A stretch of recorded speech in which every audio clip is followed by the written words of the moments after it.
Music by Kanchan Raj Muzaffarpur.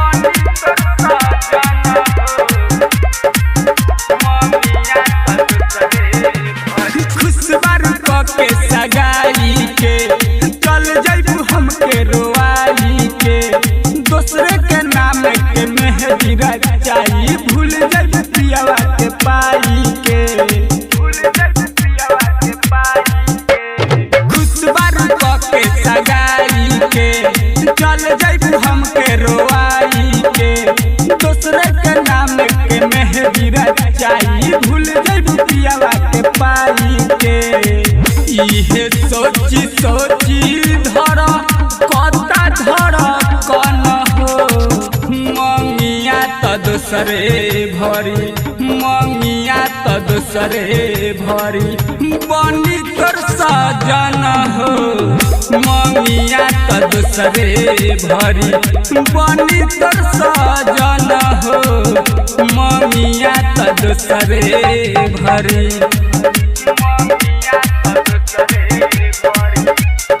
Music by Kanchan Raj Muzaffarpur.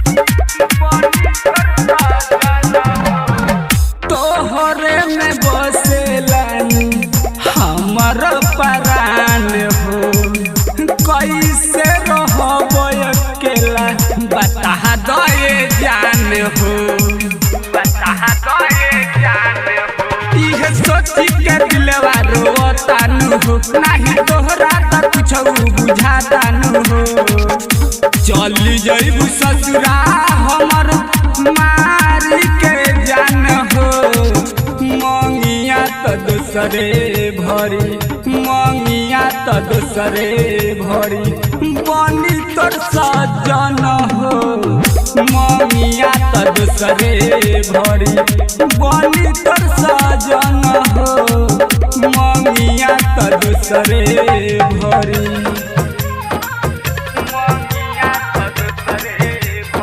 Music by Kanchan Raj Muzaffarpur.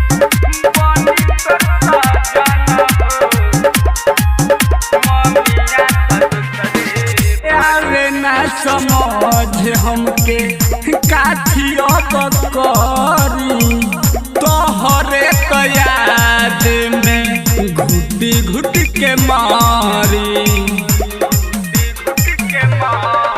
आलम रहीस के दिहलू भुलाइनु हो तू तो दूसरे के लेलू अपनाइनु हो मनी से हसरे आलम के तू छिनलू पहचान हो मंगिया त दूसरे भरी मंगिया त दूसरे भरी बनी तोर सजन हो मंगिया त दूसरे भरी बनी तोर सजन हो मंगिया त दूसरे भरी। Mix boy Alka films Bhojpuri.